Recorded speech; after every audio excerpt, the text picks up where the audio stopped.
Irreverent, entertaining, cool. You're listening to LA Talk Radio.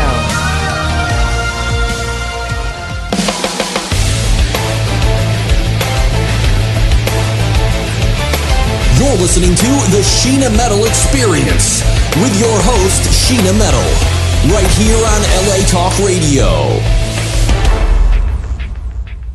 That's right. It's the Sheena Metal Experience right here on LA Talk Radio. For more info on the show, latalkradio.com, sheenametalexperience.com.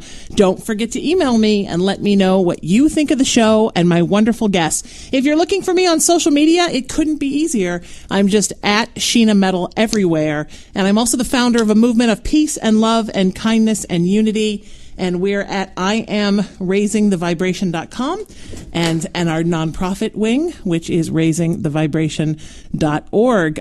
All this hour, we're talking about theater, and you know how much I love that. All this week so far, pretty much, we've talked about theater. My guests today are all part of a show that's happening on September 11th. It's a short mini play festival. This is their second year. And one of the coordinators is here. One of the producers is on her way. One of the producers, I believe, is on the phone, I think. And so Ariana Hollaway is here. And Michael, are you with us? The wonderful Michael Hennessy? I am here. Hi, beautiful. They told me you couldn't call in. Your people said you couldn't call until 6. I know. Then I got back early. I was visiting Storybrooke from Once Upon a Time. Nice. Are you? I got back earlier, so I was able to come. I was able to call. Are you out of the country? I'm in Vancouver. Beautiful. Right now. Yes. That's wonderful. Can you? What are you doing Wonderful there? town of Vancouver. Is it a secret why you're there?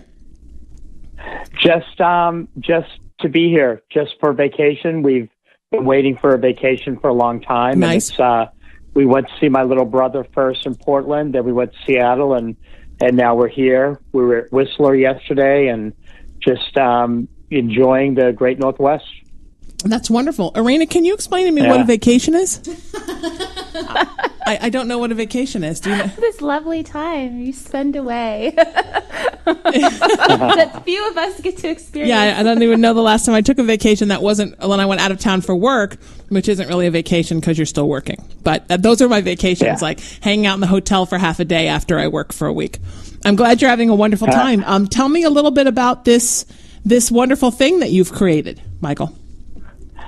Well, it's the 9 to 11 short plays and short stories, and what it is a tribute to those that we've lost from 9/11, to honor them. And people submit their stories, true life stories based on their experiences with 9/11, and we have actors that actually tell the stories on stage. And last year was pretty insanely powerful. It was such an amazing event, and we wanted to revisit it again, and now we're actually turning it into a documentary. So it's very, very, very exciting that it's powerful and it's healing, and people get to tell their stories and not, don't forget what happened. Always remember what happened on that day. That's fantastic. And where did you get the idea for this, and how did it sort of come into your mind, and what were sort of the steps of putting it together? My wonderful teacher and co-producer, Elizabeth, she submitted a story last year to the Samuel French Short Story Festival, and it was about her experience with 9/11. It was based on her actual experience because she lived 3 blocks away, and I'll let her tell more about that.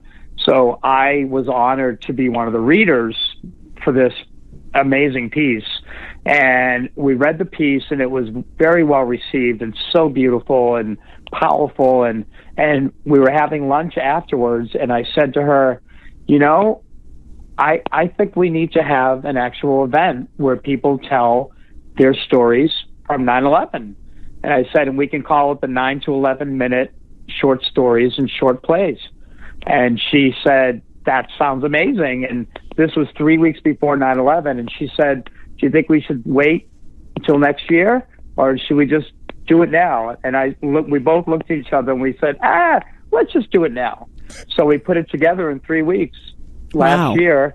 And the Loft stepped in, and they were so wonderful. And they are wonderful. Bree and Mitch over there, and Yes. they were like, absolutely, we will give you the space and let you have it here. And then they offered to do it again this year.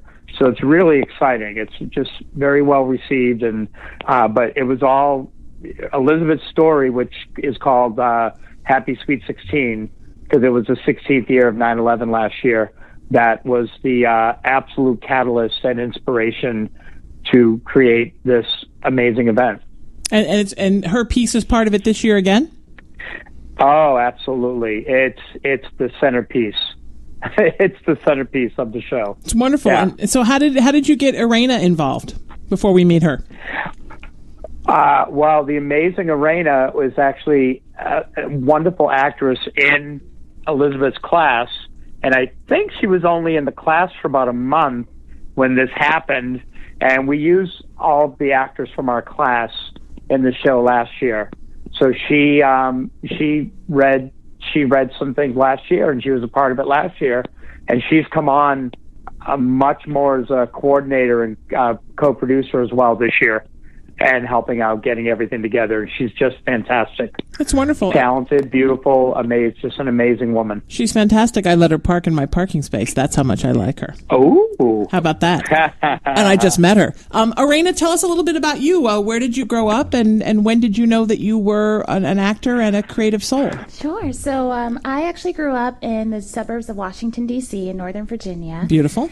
And I came out here about 5.5 years ago. I originally thought that I was going to do broadcast journalism, such as entertainment and sports journalism. But I met Elizabeth about 2 years ago, and we were in a support group at our house for grief support because, she had lost her father due to 9/11 related cancers, and I had lost my brother epilepsy.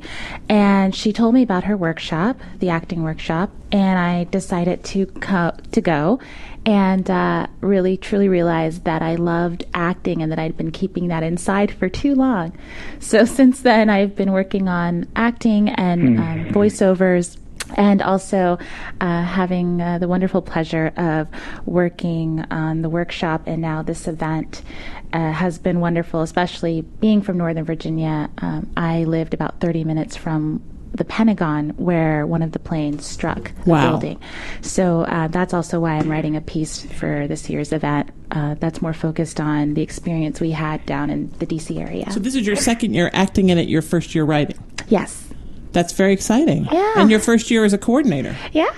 So what is sort of what is your job what does your coordination job entail? Sure. Anything and everything that needs to be done, participating in the meetings, getting the word out about the event, working on things such as when we were trying to find a space, when we weren't sure if the Loft was going to be able to host the event again, we were working on that, and just discussing things, trying to work with Mike Pingle, who Michael Hennessy brought in, which was wonderful. The wonderful Mike Pingle. He'll be here taking pictures and just generally stalking us all in the field. That'll be fun. No. And there should be a Michael Hennessy cardboard cutout that we can hold up for the photos. I I feel very bad that it's not there. What's that about? We'll have to find a photo of you and hold it up on one of the phones. He's here.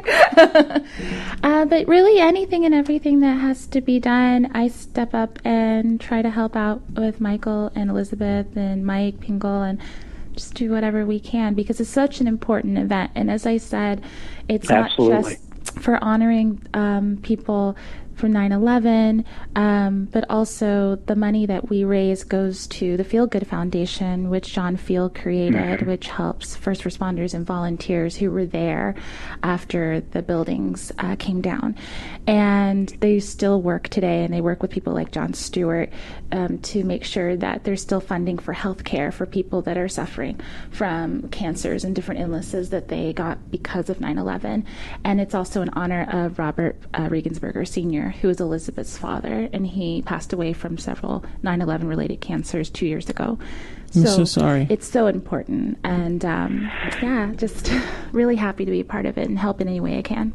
Yeah, they don't talk about as much about, I think we talk too much about terrorism, and we don't talk enough about what happened to people after it was over, and how many people got sick, and how many people had horrible PTSD, and how many people, suffered and committed suicide from grief or from trauma. We don't talk about that. We like to talk about the big fancy event, and here come the buildings, and we're going to go get the bad guys. But sometimes I wish that we spent a little less time getting the bad guys and a little more time taking care of the good guys, which are the ones that sometimes get left behind. And you have to know, when you're a firefighter or a first responder, I mean, just thing after thing after thing, all that stuff that you're breathing in and that your body's having to be subjected to constantly. And you have to know that those people are saving people every day, but who's saving them? Exactly. Absolutely. Absolutely, yeah. We love the Feal Good Foundation, and he also created a heroes wall that Elizabeth's father is going to be added to, I believe, on the 15th or the 16th of this month. Beautiful. That's beautiful. I went down there. This will probably hit a spot in you, Michael. I went down there in 2006. I went out to New York to do the Vagina Monologues for the first time. Now that's become a part of my life every year. And we went to the site. People were insisting I went. I didn't really want to go. At that time, they were still sort of gutting out the area. So they pretty much had the debris was all gone. They were sort of bulldozing the foundation of what was going to be there afterwards. So it was kind of sunk down in the ground, and you could see the bulldozers and the tractors moving around. But I went across the way to that little church where they took a lot of the responders and took care of them at the time. And it's this like little dinky church that's across a tiny little road from where the towers were. This little tiny thing surrounded by big giant buildings. And they have a memorial on the wall with all of the pictures and things from the families of all of these lovely policemen and firemen. And you got to know, Michael, like 75% of them were beautiful Irish boys. And it just broke my heart because, the Irish, we have traditionally been the people, right, that are the police officers, that are the firemen, that are, like all oppressed peoples, we took the jobs nobody wanted, and the railroad workers and the coal miners, and to see all those beautiful little faces with all their beautiful little Irish names, I mean, just hundreds of them, completely broke my heart, because who's taking care of their families, and who's taking care of their children and their grandchildren, and how many of us would take a job like that? Even the dogs that went in to sniff people out. I mean, how many creatures on the earth would leave the comfort of their life to go help that, to go in a situation like that and risk their lives? Right. Agreed. Yeah, I absolutely agree. Yeah, it's mind blowing to me, just the whole situation. And I was here in LA when it happened. I was too. I got a wake up call from my godmother, and I thought it was a joke.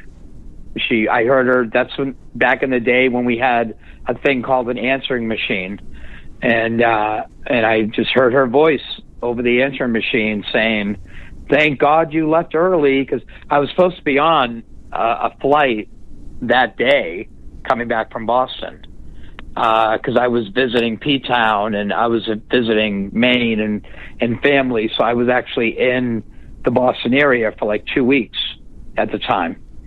So it was, it was really, it's just what these people have done is just, there's just no words. I mean, how can you thank them? How can you, what I mean? What kind of, it's, and this is our small thing that we can do to give thanks and to honor. Yeah. And what the Feal Good Foundation does is honor them every day on a daily basis. He lets people know who else has passed due to 9/11 related illnesses. And it's overwhelming, and it's mind-boggling, and I'm beyond honored just to be a part of it, to have this happen, just to be, Elizabeth is just amazing, and I'm so blessed to know her and her story. It's just, every time I think about it, I start crying. I'm just blown away what she had been through, and she'll talk about it when she gets on here. But just what she went through is just, it's for me, it's inconceivable. she experienced, and I'm just honored to be a part of it in some way. Because I think people, especially in LA, we kind of felt helpless a little bit. Absolutely, like we were New York's nowhere near there. That's our cousins. That's our sister city, New York. Exactly. There are people. And I'm from Boston, and I'm from New Haven, and my folks are from New York. So absolutely. So I just felt. I know that myself. I felt helpless because I would have went to help if I could. I would have went to be there if I could. You know what I mean? But it's just So this is again. I gave a lot of blood in those following months. I tried to give blood, but they won't take it because I'm HIV. Well, they won't take it now for me because I'm diabetic. But at the time, I wasn't. Unbelievable. Even if you're a recovered diabetic or a maintained diabetic or whatever they call it that I am, still they won't ever take your blood if you're diabetic because I guess you could give it to somebody else. Like nobody wants my sugary, sweet, delicious blood. Maybe vampires do because it's delicious, but it's a dessert blood. Right. But but at the time, man, I probably went like as much as they would let me go every couple weeks for the first 3 or 4 months because I have O positive blood, so they can use that for anybody. And I gave a lot of blood, and also I was working on the Howard Stern affiliate on KLS, the now passed away KLSX at the time, and so we took over that day because Tom Likas filled in for Howard Stern because obviously he couldn't be on the air, and they called us in the afternoon and they said, look, Likas has been on the air for like 8 hours and he needs a break. So we went down and filled in that night, and then we worked. That entire month, we did nothing but talk about 9/11 for a whole month. And, we were used to talking about, like, car sex and is your girlfriend secretly bisexual? I mean, it was the Howard Stern station. And suddenly, we were talking about nothing but 9/11. And people were just calling up and crying. They just needed to talk. They just needed friends. Yeah. People sometimes still come up to me and say, you don't know me, but I called in during that month because I lost so-and-so, and I didn't know what to do. And just listen to people cry and tell their stories. And it was something that you don't prepare for, but I sort of feel like that was my duty at the time, was to do that. Absolutely. Yeah. And still, I think our whole country has been in a depression. A mild depression, and I think mild is maybe the sweetest word I can think of, but I think there's a melancholia that sort of was let loose in this country after 9/11, and I think we're all a little PTSD and we haven't gotten over it yet, and it's going to take some time. What do you think, Ariana? I think so. I feel like I was actually mentioning this in our workshop because I read my piece a couple of times, and I was saying at the time when 9/11 happened, I was in high school, and it felt like the world was coming to an end, and it felt like, oh no, are we being attacked? And from that point forward, I think it changed just my viewpoint of the world. And even taking a plane, I fly in and out of Dulles Airport, which is where one of the planes flew out of, all the time when I go back home. And I can't help but think, is it going to happen now? And I think we all do. And and I think that's part of like what you were saying, is that it changed. There's this, this mild depression, and also just being unsure of things that we once felt just was commonplace, like going to the top of a high building and things like that. And even going to New York City now, it's so different than it used to be. Yes. Yeah. We used to go to New York City all the time when I was younger because we were only 3 hours away. Yeah. But now it's just, it's different. Yeah. And people in New York are different. Yeah. You can really feel it there. I mean, people in New York really rallied, and they fixed that city. And the state of New York did a wonderful thing with incentives for the film and television business and all kinds of stuff to continue to bring businesses there. And it's really rallied, as New York always does. Yeah. But still, you can feel it. It's not the same. It's not the same New York. It's a gentler New York, which is good. But sometimes you miss the, hey, F you, get out of the way, New York. That